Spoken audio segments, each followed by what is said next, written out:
esos dolores insoportables que no nos dejan desarrollar nuestro trabajo, que no nos dejan concentrarnos en el estudio y que definitivamente son motivo de preocupación. Es el tema central. En esta mañana nos acompaña la doctora Hazel Smith Hernández, especialista en medicina alternativa. Muy buenos días, bienvenida a Acción 10 en la mañana. Muchas gracias. Agradeciéndole primeramente a Dios, ¿verdad?, por este día más de vida que nos concede. Y quería aprovechar rápidamente, mandarle un saludo a mi mamá, la señora Nubia Hernández Medrano, y a mi suegra, la señora Miriam Saavedra, ¿verdad? Aprovechando que el día de mañana es el Día de las Madres. Aunque para mí las madres, pues somos todos los días, ¿verdad? Porque desde que damos a luz a un bebé y traemos a un ser humano, a un ser vivo a este mundo, pues nos convertimos en madre. La migraña. Decía en la cápsula nuestra compañera de labores que se desconocen las causas, pero quisiera que empezáramos con los síntomas más significativos que nos hacen pensar que es migraña y no puede ser otra cosa, si es un incremento súbito de presión, una crisis de estrés. ¿Cómo uno caracteriza la migraña? Exactamente, lo importante es hacer un diagnóstico diferencial.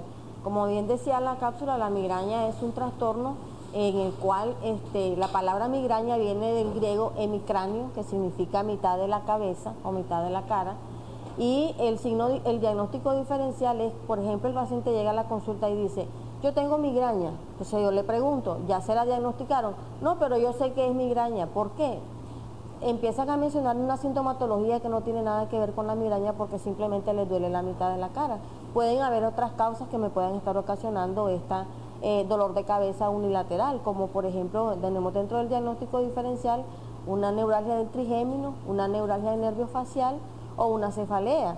Significa que la migraña es un dolor bastante latente, de forma súbita puede aparecer en el paciente y puede haber aura en el paciente. Hay una migraña con aura en la cual el paciente ya sabe que le va a dar la crisis de migraña porque empieza a sentir un olor característico a un perfume, puede sentir que le empiezan a guiñar el pelo. Entonces el paciente ya sabe que va a tener una crisis de migraña.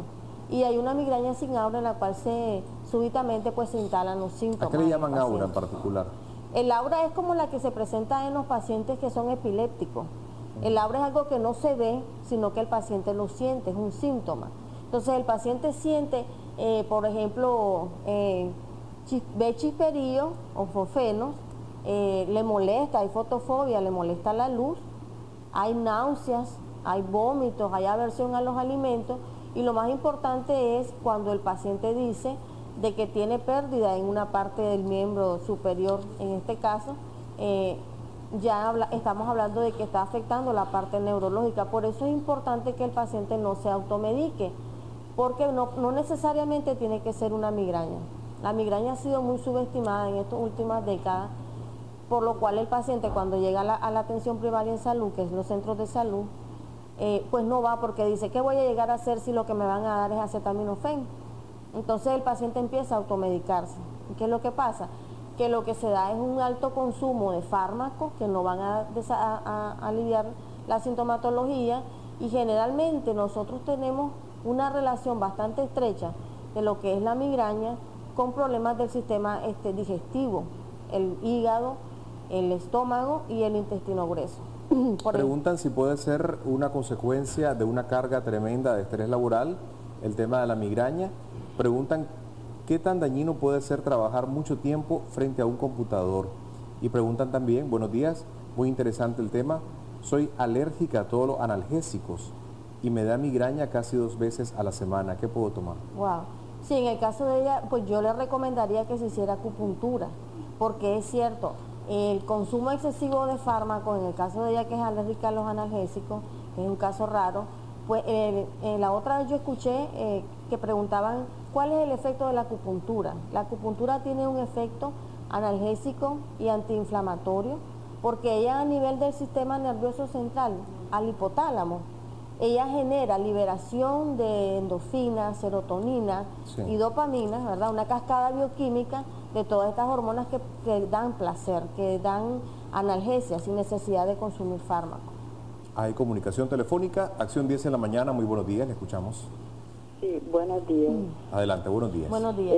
Doctora, yo fíjese que tengo 45 años, pero yo padezco, bueno, digo que es migraña, ¿verdad?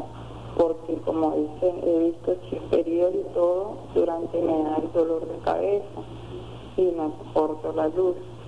Pero fíjese que a mí me da hasta como desmayo sobre él. Y bueno, lo único que me mandan es la doloneurodión, pero creo que se debería de hacer un estudio más, digo yo. Bueno, muchas gracias por esta comunicación. Su comentario, doctora. Sí, digamos, por ejemplo, si la paciente ya tiene, como dice ella, un desmayo, ahí está alterada la parte neurológica, entonces donde se manda una tomografía para ver si a nivel del cerebro hay algún tumor benigno. No todos los tumores son malignos, pero puede haber alguna masa que se esté formando, que esté produciendo una compresión de lo que son los capilares sanguíneos a nivel de lo que es el cerebro, y puede estarlo ocasionando. A veces la gente tiene pérdida de conocimiento.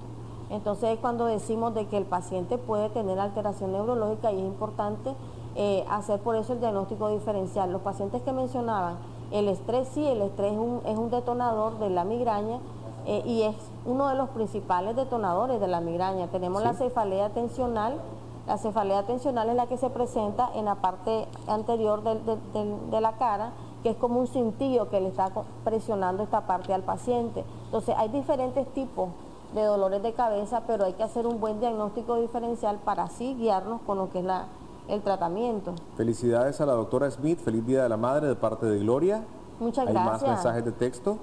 Tengo 47 años, padezco dolor de cabeza en un costado de la frente. Vomito, a veces tengo espacios de ceguera y también frío. Hay una comunicación telefónica, luego respondemos a estos dos comentarios. Acción 10 en la mañana, buenos días. Hola. Aló, buenos días. Estamos escuchándole, buenos días. Yo deseo comunicarme con la doctora porque se dice que tengo una hija que tiene 20 años. Sí. Y ella los colores fosforescentes le duelen demasiado la cabeza, y tuvo una semana que hasta la llevé al hospital con un dolor de cabeza. Sí. Yo deseo saber qué es lo que ella tiene. O sea, si el dolor de cabeza es fuerte, ¿a qué se podría saber? Porque su dolor de cabeza es fuerte y los dolores fosforescentes, ella trabaja seleccionando ropa. Y entonces un día estuvo seleccionando ropa de color, bastante color, y vino grave, la llevé al hospital, le tuvieron que poner inyecciones. Sí.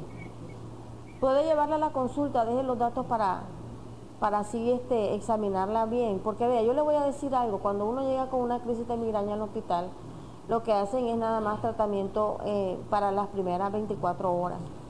Entonces, importante es que cuando se tengan crisis de migraña, sepan diferenciarla de lo que es una migraña, de lo que es una cefalea, una cefalea tensional, una cefalea en racimo, porque la migraña, el dolor dilata de 4 horas hasta 72 horas consecutivas, mientras que una cefalea o un dolor de cabeza, la persona se toma un analgésico y desaparece el dolor. En cambio, con la migraña no, la migraña es causa de ausencia laboral, causa de ausencia escolar, puede conllevar al paciente a complicarse. Entonces ya cuando el paciente empieza a presentar la sintomatología de pérdida de fuerza en sus miembros superiores, o que siente hormigueo, entonces es importante que el paciente asista a la consulta, porque se le puede mandar exámenes de laboratorio. La migraña solamente se diagnostica a través de la historia clínica y el examen físico. El factor genético, 50% de posibilidades que si mi papá o mi mamá son migrañosos, yo tengo un alto porcentaje de padecer de migraña. Entonces también es importante lo que nosotros comemos, por ejemplo, los quesos añejos, el vino, el alcohol, el tabaquismo, las comidas ricas en grasas me pueden conllevar a desarrollar o a tener las crisis de migrañas consecutivamente.